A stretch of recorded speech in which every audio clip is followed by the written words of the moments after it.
Hello students. Tense के बारे में पढ़ रहे थे हम। तो देखिए, आपके लिए एक चार्ट बना रखा, टेंस चार्ट, जिसमें पूरे जो टेंस पढ़े थे हमने, तीन tense, present tense, past tense और फ्यूचर टेंस। उसके जो चार पार्ट थे, इंडेफिनिट, कॉन्टिन्यूस, परफेक्ट और परफेक्ट कॉन्टिन्यूस। तो चारों की हिंदी के वाक्यों में पहचान क्या होती है, उनके जो हेल्पिंग वर्ब है वो क्या यूज होती है, उसके बारे में आपको एक चार्ट के द्वारा मैं आपको समझाने की कोशिश कर रहा हूँ। इसे ध्यान से देखिएगा। तो सबसे पहले हम अगर बात करते हैं इंडेफिनिट, तो इंडेफिनिट तीनों के लिए, प्रेजेंट इंडेफिनिट, पास्ट इंडेफिनिट और फ्यूचर इंडेफिनिट। ठीक है। तो इसको अगर देखें, इसके हिंदी वाक्य में जो पहचान होती है अंत में, वो ऐसे शब्द होंगे: जाता है, खाता है, पीता है, रोता है, हंसता है। यानी कि उनके वाक्य के अंत में क्या आएगा? ता है, ती है, ते हैं, ऐसे शब्द आएंगे। ठीक है। ऐसे ही पास्ट में आएंगे: था, थे, थी, या ये। जैसे कि वह गया, उसने खाया, वह रोई, वह हंसी, या वह गई थी, वे गए थे, उन्होंने खाया था, इस टाइप से। ऐसे ही फिर फ्यूचर में अगर बोलेंगे हम: वह हंसेगा, वे जाएंगे, वह रोएगी, वह खाएगी। तो लास्ट में आएंगे गा, गे, गी। समझ गए? ये होगी हिंदी के वाक्यों में पहचान। अब इसमें क्या होता है, दूसरे नंबर पे देखिए, हेल्पिंग वर्ब। हेल्पिंग वर्ब आपको बता रखी थी, इसमें यूज होगी डू या डस। अब डू होती है प्लूरल के साथ, बहुवचन जो होते हैं, और उसके अलावा आई के साथ भी डू लगता है, और डज लगता है ही, सी, इट आदि जो सिंगुलर होते हैं, एक वचन। ठीक है। जैसे ही या मोहन, किसी का भी नाम हो, उनके साथ डज लगेगा। ऐसे ही यहाँ यूज होगा डिड का, और यहाँ यूज होगा विल या शैल, हेल्पिंग वर्ब। तो तीनों में डू, डज, डिड और विल, शैल, ये सब मिला के पढ़ेंगे। ऐसे ही फिर कॉन्टिन्यूस में देखें, जो पहले यहाँ देखा था हिंदी वाक्य में पहचान, वो यहाँ जो ता है, ते हैं, ती हैं था, वो हो जाएगा रहा है, रहे हैं, रही हैं आदि। जैसे मैं खा रहा हूँ, मैं गा रहा हूँ, मैं सो रहा हूँ, वे जा रहे हैं, वे रो रहे हैं, कुछ भी हो सकता है। इनमें जो हेल्पिंग वर्ब यूज होगी वो होगी इज, एम या आर। अब इज किसके साथ यूज होता है? वो होगा ही, सी, इट, इनके साथ। एम होगा आई के साथ, और आर होगा प्लूरल के साथ, जैसे ये वी, दे। ठीक है। या बहुत सारे जब लोग हों तब आर का यूज होगा। उसके अलावा नीचे जो आपका पास्ट है, पास्ट में फिर सेम रहेगा, रहा है, रहे हैं की जगह यहाँ रहा, रहे, रहे सब रहेगा, लेकिन लास्ट में था हो जाएगा क्योंकि ये पास्ट का है। ऐसे ही यहाँ भी रहा, रही, रहे होगा, लेकिन लास्ट में हो जाएगा होगा या होगी, क्योंकि फ्यूचर है। फ्यूचर के लास्ट में क्या होता है? गा, गे, गी। वह खा रहा होगा, वह खा रही होगी, वह जा रहा था, वह जा रही थी, या वे जा रहे थे। समझ गए? ऐसे ही परफेक्ट में अगर हम देखें, तो परफेक्ट में चुका, चुका, चुका, सब में चुका था, चुके थे, चुकी थी, चुकी थी, या चुका, चुके सब में रहेगा। उसके अलावा जैसे प्रेजेंट है तो यहाँ है या है, जैसे मैं खाना खा चुका हूँ, वह सो चुकी है। ऐसे ही मैं खाना खा चुका था, वह सो चुकी थी, वह खाना खा चुका होगा, सीता रो चुकी होगी। ठीक है। ऐसे ही फिर प्रेजेंट कॉन्टिन्यूस। अब यहाँ देखिए, एक कॉन्टिन्यूस है, एक है परफेक्ट कॉन्टिन्यूस, सॉरी, एक कॉन्टिन्यूस, दूसरा परफेक्ट कॉन्टिन्यूस। अब इन दोनों में अंतर क्या है? क्योंकि देखो दोनों में रहा है, रहे हैं, रही हैं, रहा है, रही हैं, दोनों में है। बस यहाँ बढ़ क्या जाता है? एक टाइम, हमारे पास समय और बढ़ जाता है यहाँ। कैसे? जैसे अगर एक एग्जांपल से समझ लें हम इसको, जैसे ये है: मैं तुम्हें पढ़ा रहा हूँ।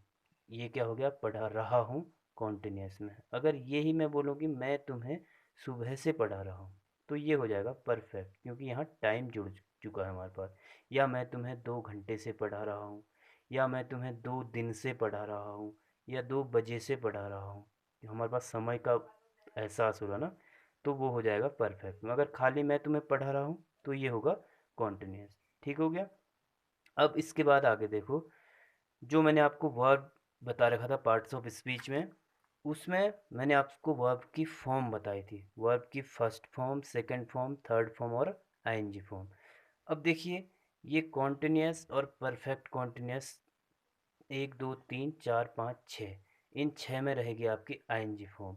टोटल 12 टेंस होते हैं, 12 में से 6 में आपकी आईएनजी फॉर्म आ गई। और ये परफेक्ट वाली सब, चाहे पास्ट हो, प्रेजेंट हो, फ्यूचर हो, सब में वर्ब की थर्ड फॉर्म, वर्ब की थर्ड फॉर्म, वर्ब की थर्ड फॉर्म। तो 6 में आपकी आईएनजी फॉर्म, 3 में आपकी थर्ड फॉर्म, 9 हो गए। और इधर फ्यूचर इंडेफिनिट जो है उसमें वर्ब की फर्स्ट फॉर्म यूज होगी। ऐसे ही ये प्रेजेंट इंडेफिनिट जो है यहाँ भी वर्ब की फर्स्ट फॉर्म यूज होगी, लेकिन इसमें क्या होगा, सिंगुलर जो होंगे, एक वचन जो होंगे, उसमें एस या ई एस का यूज होता है। अब एस किसके साथ लगे, ई एस किसके साथ लगे, तो जो ई एस है, ई एस लगेगा जैसे किसी शब्द के लास्ट में ओ हो या एक्स हो या सी एच हो या डबल एस हो या एस एच हो। जैसे जियो, गो, अगर गो है तो उसके साथ ई एस जुड़ जाएगा, वहाँ एस नहीं जुड़ेगा, ई एस जुड़ेगा। अगर एक्स, ऐसे ही एक्स का ले लो आप, ऑक्स, जैसे ओ एक्स है तो वहाँ भी ओ एक्स बहुत सारे अगर बनाने हो तो ई एस हो जाएगा। ठीक है, वैसे ऑक्शन होता है इसका। सी एच, सी एच जिसके लास्ट में हो उसमें भी ई एस जुड़ेगा। ठीक है, और बाकी सबके साथ क्या लगेगा, एस लगेगा। ठीक, लेकिन यहाँ रहेगी वर्ब की फर्स्ट फॉर्म ही। अब सबसे इंटरेस्टिंग कौन सा है, पास्ट इंडेफिनिट। यहाँ देखिए वर्ब की फर्स्ट फॉर्म भी यूज होती है और वर्ब की सेकंड फॉर्म भी यूज होती है। अब ये यूज कैसे होती है, इसमें यूज का ये है, अगर नॉर्मल सेंटेंस है, पॉजिटिव सेंटेंस है, जैसे मैं गया, तो यहाँ होगी वर्ब की सेकंड फॉर्म। जैसे गया का, गो का सेकंड फॉर्म क्या हो जाती है, गो वेंट, आई वेंट हो जाएगा। लेकिन अगर यही नेगेटिव में होता है कि जैसे मैं नहीं गया, तो उसके साथ डिड हेल्पिंग वर्ब यूज हो जाएगी, तो ये हो जाएगा, क्या हो जाएगा, आई डिड नॉट। फिर यहाँ वर्ब की फर्स्ट सेकंड फॉर्म यूज नहीं होगी, बल्कि वर्ब की फर्स्ट फॉर्म होगी। तो जाने को क्या बोलते हैं, आई डिड नॉट गो। क्यों, क्योंकि जो वर्ब की सेकंड फॉर्म थी वो किस में आ गई, डिड में आ गई। समझ गए। अगर नॉर्मल ये पॉजिटिव है तो पॉजिटिव में तो क्या रहेगा, वर्ब की सेकंड फॉर्म रहेगी। अगर यही जब नेगेटिव सेंटेंस हो जाता है तो वहाँ डिड के साथ वर्ब की फर्स्ट फॉर्म यूज हो जाती है। समझिए, ये थोड़ा ध्यान देने वाली बात है। ठीक है, और एक चीज़ और देख लीजिए, जो रूल ऑफ ट्रांसलेशन होता है सभी सेंटेंस में, सभी टेंसेस में, तो उसका कैसे रहता है, सबसे पहले सब्जेक्ट की इंग्लिश बनाएंगे आप, उसके बाद एच वी लिखा है हेल्पिंग वर्ब, एम वी मतलब मेन वर्ब, फिर ऑब्जेक्ट, फिर अदर वर्ड। जैसे मैं आपको एक सेंटेंस दूं, मैं खेल रहा हूँ, या मैं क्रिकेट खेल रहा हूँ, लिख लीजिए। ठीक है, ऑब्जेक्ट भी हो गया हमारे पास, मैं क्रिकेट खेल रहा हूँ। अब आप समझ गए होंगे कौन से टेंस का है, रहा हूँ, यानी कि कॉन्टिन्यूस प्रेजेंट कॉन्टिन्यूस। तो ये सबसे पहले सब्जेक्ट कौन है, आई, मैं, आई। फिर हेल्पिंग वर्ब क्या है, इसकी helping verb is am are, I am. फिर उसके बाद मेन वर्ब, मेन वर्ब क्या है, खेलना, खेलने को क्या बोलते हैं, प्ले। प्ले के साथ क्या लगता है, आईएनजी फॉर्म, तो ये हो जाएगा आई एम प्लेइंग। फिर आ जाता है आपका ऑब्जेक्ट, क्या खेल रहा हूँ, क्रिकेट खेल रहा हूँ, आई एम प्लेइंग क्रिकेट। ठीक है, अदर वर्ड, अब अदर वर्ड हमारे पास कुछ है नहीं। अदर वर्ड कब होता है, जब अगर मैं फील्ड में क्रिकेट खेल रहा हूँ, मैं मैदान में क्रिकेट खेल रहा हूँ, तो मैदान हमारा क्या हो जाता है, other word, I am playing cricket in the ground. समझ गए। चलो इससे आगे फिर देखते हैं, इसको आप अच्छे से समझ लो।